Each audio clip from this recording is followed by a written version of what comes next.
ការសាងសង់បង្គន់អនាម័យនៅផ្ទះសម្រាប់ខ្លួនឯងនិងគ្រួសារជារឿងដែលត្រូវតែធ្វើព្រោះបង្គន់មានតម្លៃសមរម្យមានបង្គន់អនាម័យធ្វើឲ្យសុខភាពអ្នកប្រសើរឡើងការសាងសង់បង្គន់អនាម័យជួយរក្សាទ្រព្យរបស់អ្នកតើហេតុអ្វីបានជាអះអាងបែបនេះពីព្រោះបើអ្នកឈឺអ្នកមិនអាចធ្វើការបានលើសពីនេះអ្នកត្រូវចំណាយប្រាក់ច្រើនដើម្បីព្យាបាលថែទាំសមាជិកគ្រួសាររបស់អ្នកនៅផ្ទះនៅមណ្ឌលសុខភាពឬក៏នៅមន្ទីរពេទ្យបើសិនជាពួកគេធ្លាក់ខ្លួនឈឺមានបង្គន់អនាម័យគឺល្អពីព្រោះអ្នកអាចជួយខ្លួនឯងនិងសមាជិកគ្រួសារពីការខ្មាស់អៀនដោយមិនចាំបាច់ទៅបន្ទោបង់នៅតាមទីវាលតាមវាលស្រែនិងក្នុងព្រៃដូច្នេះពេលនេះអ្នកអាចធ្វើការសម្រេចចិត្តជាថ្មីថាតើគួរតែសាងសង់បង្គន់អនាម័យនៅក្បែរផ្ទះឬមួយយ៉ាងណាតើប្រភេទបង្គន់អនាម័យណាមួយដែលជាជម្រើសល្អបំផុតសម្រាប់អ្នកនិងក្រុមគ្រួសារអ្នកការសម្រេចចិត្តរបស់អ្នកវាអាស្រ័យថាតើអ្នកមានប្រាក់ប៉ុន្មានដោយក្នុងនោះមានជម្រើសបង្គន់3ប្រភេទឲ្យអ្នកជ្រើសរើសជម្រើសទី1បង្គន់ប្រក់ពីស័ង្កសីជញ្ជាំងស័ង្កសីមានតម្លៃធូរថ្លៃចំណាយតិច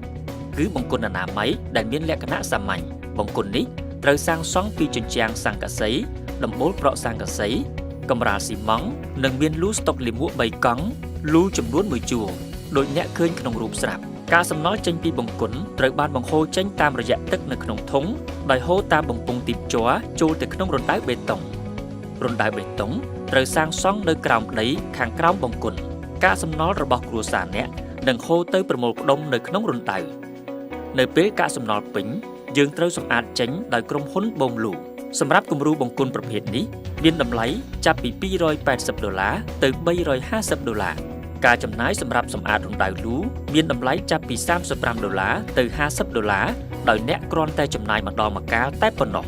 គំរូទី2មានលក្ខណៈដូចគំរូបង្គន់ទី1ដែរប៉ុន្តែបង្គន់គំរូនេះដំបូលប្រក់ពីស័ង្កសីជញ្ជាំងឥដ្ឋមានលក្ខណៈរឹងមាំសម្រាប់សំណង់នេះមានអាងទឹកនៅខាងក្នុង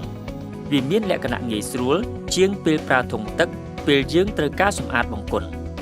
នេះមានតម្លៃចាប់ពី$470ទៅ$550គំរូទី3មានលក្ខណៈល្អប្រសើរជាងគំរូទី2បន្ទប់បង្គន់គំរូនេះក៏សាងសង់ពីថ្មដំបូលប្រក់ស័ង្កសីជញ្ជាំងឥដ្ឋប៉ុន្តែវាមានបន្ទប់ទឹកដាច់ដោយឡែកដោយសង់នៅជាប់បន្ទប់បង្គន់ដូចនេះអ្នកនិងក្រុមគ្រួសារអាចចេញចូលបន្ទប់ក្បែរនេះទៅលាងសម្អាតខ្លួនឬងូតទឹកបន្ទាប់ពីចេញពីបង្គន់បានគុណសម្បត្តិមួយទៀតនៃគំរូបង្គន់ប្រភេទនេះគឺរណ្ដៅលូ2ជួរ1ជួរដាក់លូ3កង់ក្រៅពីធ្វើឲ្យការសំណល់មិនមានការជះក្លិនប៉ះពាល់យើងក៏មិនចាំបាច់សម្អាតវាញឹកញាប់ផងដែរអ្នកអាចសន្សំថវិកាសម្រាប់រយៈពេលវែងគំរូបន្ទប់ទឹកនិងបង្គន់នេះមានតម្លៃចាប់ពី